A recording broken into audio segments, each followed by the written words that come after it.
आज राधा की बड़ी बड़ी आंखों में बरबस आंसू आ गए। वह नहीं चाहती थी कि विवेक उन्हें देखे।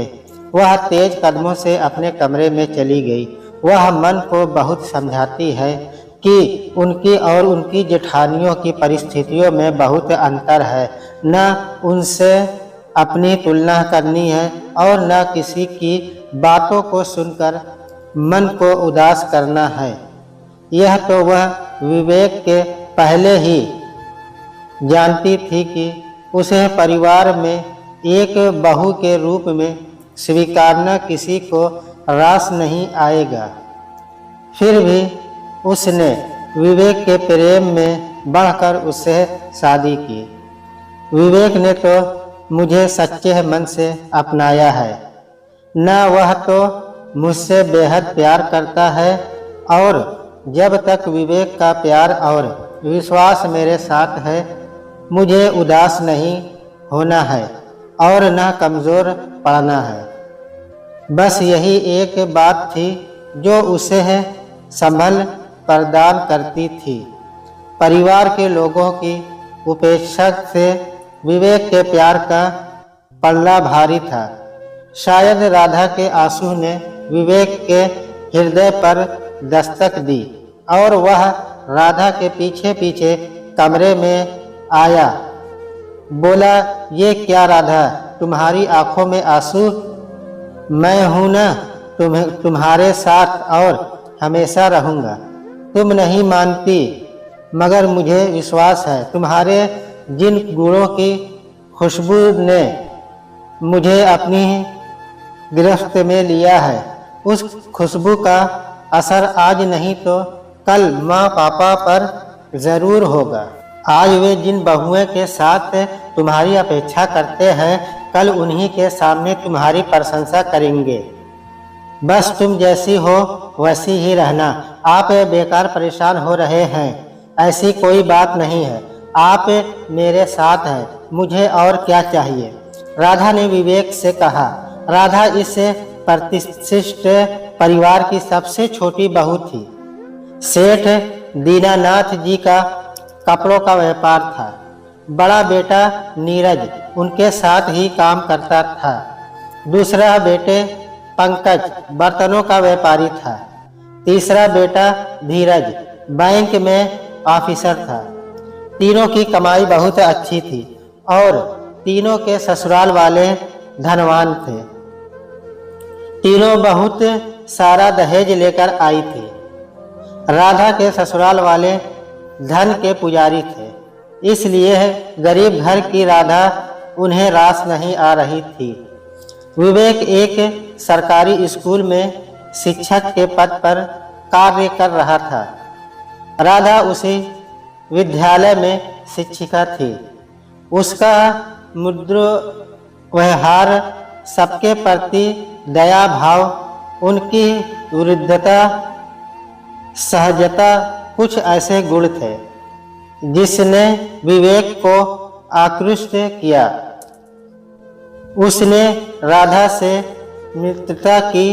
निम्रता प्रेम में बदल गई और दोनों ने शादी का निर्णय लिया। दोनों के परिवार इसके लिए तैयार नहीं थे। राधा का परिवार इतने धनवान लोगों के यहाँ रिश्ता जोड़ने में घबरा रहा था। राधा के मन में भी एक डर समाया था, जिसे विवेक ने यह कहकर दूर किया कि चाहे किसी का कैसा भी व्यवहार हो, वह हमेशा राधा का साथ देगा। बच्चों की जिद के आगे माँ बाप को झुकना पड़ा और दोनों की शादी हो गई। मगर राधा को अपनी गरीबी के कारण हमेशा सास ससुर और जेठानियों के व्यंग बाणों का सामना करना पड़ता था। वह हर कार्य मन लगाकर करती थी, मगर उसमें हमेशा नुक्स निकाली जाती थी। विवेक का प्यार और विश्वास उसे शक्ति प्रदान करते और वह इसे चुपचाप सहन कर लेती। राखी का त्योहार आ रहा था। राधा ने अपने भाइयों के लिए हाथों से रेशम की राखी बनाई। उसकी जेठानियाँ बाजार से चांदी के तार वाली महंगी राखियाँ लाई। सब ने सासू जी को राखियाँ बताई तो विमला जी ने कहा, ठीक किया तुमने, तुम्हारे भाई भी तो राखी पर सोने चांदी की रकम तुम्हें देते हैं। अच्छी से अच्छी मिठाई और बच्चों के कपड़े लेकर जाना। तीनों जेठानी प्रसन्न हो गई। सासू जी ने राधा से पूछा, तुम राखी नहीं लाई? तो उसने अपने हाथों से बनी राखी बता दी। सासू जी व्यंग्य भरी मुस्कान बिखेर कर बोली, ठीक है, तुमने उनकी औकात के हिसाब से ही राखी बनाई है। वैसे भी एक हल्की साड़ी ही तो देंगे वे लोग तुम्हें, और मिठाई का क्या करोगी? राधा का गला रूठ गया था। अपनी और अपनी परिवार की ऐसी उपेक्षा उसे सहन नहीं हो रही थी। बड़ी मुश्किल से बोली, मुझे बाजार से मिठाई नहीं लाना है, मैं घर पर ही बेसन की बर्फी बना लूँगी। सासू जी ने कहा, तुम्हारे परिवार के लिए वही ठीक है। चारों एक दूसरे को देखकर हंस रही थी। राधा सोच रही थी, भाई बहन के पवित्र स्नेह के इस त्योहार को भी यह लोग दौलत की तराजू में तौलते हैं। उनकी आंखों में आंसू आ गए थे और इन्हें ही सबसे छुपाने के लिए वह अपने कमरे में आई थी। समय अपनी रफ्तार से गुजरता है। जेठ जी के बच्चे बड़े हो गए थे। नीरज भैया का जतिन कॉलेज में पहुंच गया था।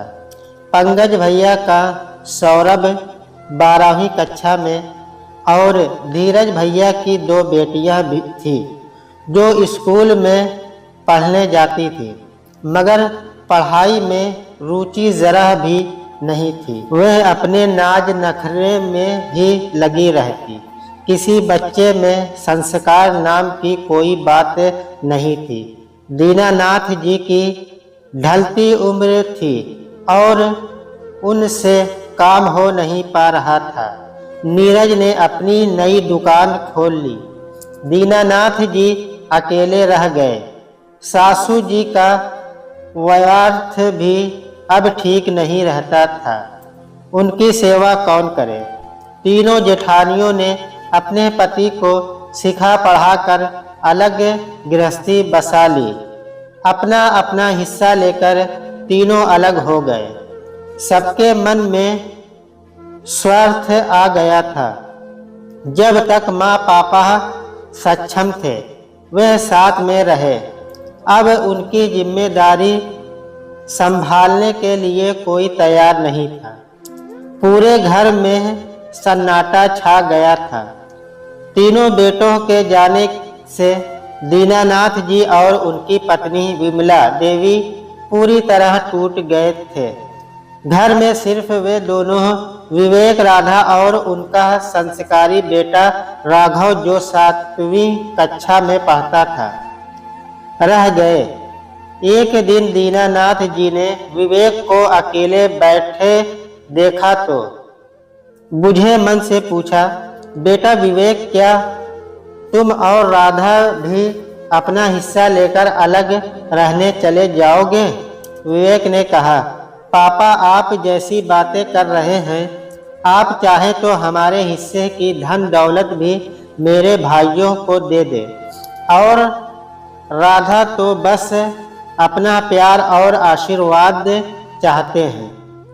आपकी सेवा करना हमारा सौभाग्य है। हम आपको छोड़कर कहीं नहीं जाएंगे। माँ पापा राधा का मन आपकी उपेक्षा से कई बार जख्मी हुआ है। मुझे विश्वास है आपका प्यार उनके जख्मों को जल्दी भर देगा। दीनानाथ जी और विमला देवी को अपनी गलती का एहसास हो गया था। उनका प्यार पाकर राधा अपना पुराना दर्द भूल गई थी। विवेक, राधा और राघव तीनों की सेवा से दीनानाथ जी और विमला जी संतुष्ट और प्रसन्न थे और उनके आशीर्वाद की वर्षा तीनों पर हो रही थी। जिस बहू की हमेशा उपेक्षा की, आज वे दोनों उनकी प्रशंसा कर रहे हैं। वे समझ गए थे कि इंसान की कीमत उनकी दौलत से नहीं, उनके संस्कारों से होती है। दोस्तों, कहानी कैसी लगी हमें कमेंट में ज़रूर बताएं। चैनल पे नए हैं तो एक लाइक और सब्सक्राइब करना ना भूलें।